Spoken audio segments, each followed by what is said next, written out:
This is a short tutorial on how to create a Padlet wall and use that wall as a sticky note tool in your class. So the first thing that you need to do is open up a Chrome browser and then go to the web store and go ahead and find that Padlet icon and add that to your Chrome apps, and then go ahead and click on Padlet. One thing that I really like about Padlet is that you can log in with your Google account, so you do not have to create a separate account. So go ahead and click log in with Google.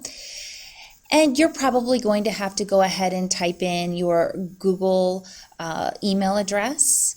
And then once this pops up, you're going to say allow access. As you'll notice on this screen, I have the plus. This is where I would go to create a new wall.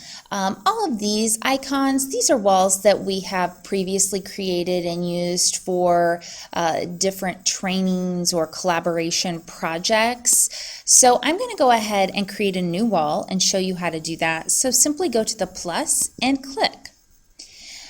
When your wall comes up, it's going to be very plain. So we're going to start by modifying the wall. So go over to the right-hand side of your screen where it says modify and go ahead and click on that. So we want to put a title in. So this might be 21st Century Learning. And you can click a portrait that will go along the top left hand to accompany your title. So we might want to do the notebook. And then you can also put a description here. This could be a description explaining what the wall is about, or it could also be a specific prompt to those participating in the wall, describing to them what to do. So I'm going to go ahead and give a prompt describing to the people who will collaborate on this wall what I would like for them to do.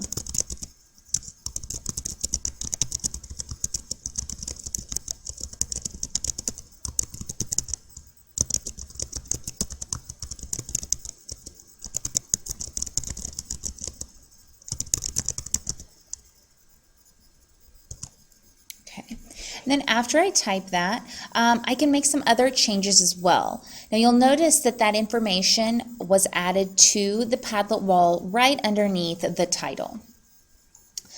If you go down on the right-hand side to wallpaper, you can actually change the background. Now these are all templates that you can choose. If you wish, you can add your own background by clicking this and uploading a photo. Keep in mind, if you would like for that background to cover the entire Padlet wall, you're going to have to resize that image using an outside tool such as Photoshop so that the width of the picture is 1600. So that, again, if you want to add your own image and you want it to cover the entire background, you're going to have to probably resize the image in another tool. For today, however, I am just going to select a template that they already have. So I'm going to pick paper. I think there's a lined paper notebook. And it puts that right behind it. Now you can also change the layout. You can do freeform. Freeform allows participants to actually post anywhere. They can freely resize the size of their posts and they can move them. A stream is when one post is placed upon the other and it goes across the Padlet wall horizontally, and one will go right under the other. So I'm going to allow freeform so that we can move those around.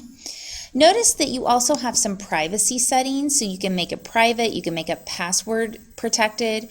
I typically use the hidden link and make sure it says can write, so people that you share the link with will be able to participate in the wall. But it doesn't mean that it would be available on Google. So they wouldn't be able to just search, do a Google search and find it. They would literally have to have your URL or link in order to participate in the wall.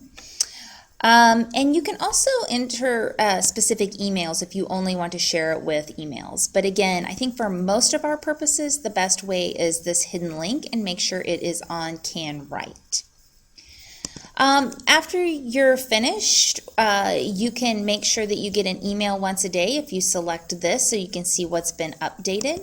And this is another feature that I like, the address feature, because you can actually pick a Padlet address, and you can change what you want it to say. If you look up here right now, that my address URL that I would share is this pre-generated combination of letters and numbers.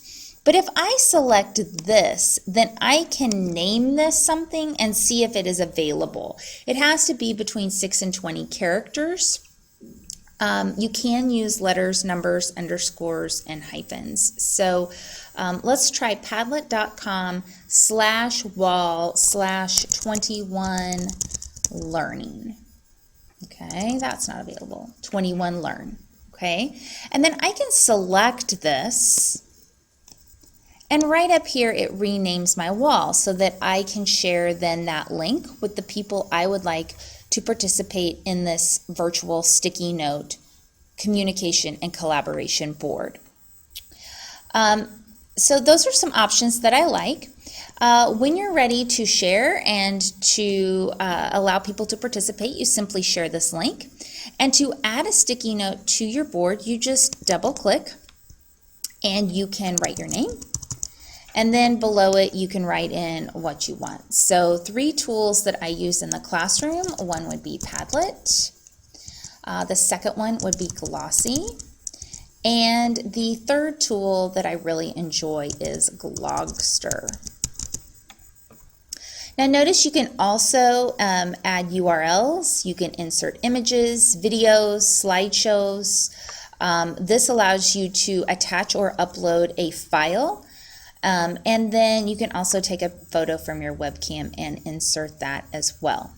So notice that when I'm finished, then I can move it wherever I want to by simply clicking and holding down. If I would like to edit my note, I simply click on my pen and it pops it back up and I can add or change. If I'm finished with it again, then I just move my cursor off of it and click, and then it puts it into place. So this is a quick tutorial on how to use Padlet. There are lots of other features and options, so if you have questions, please let an ITF know.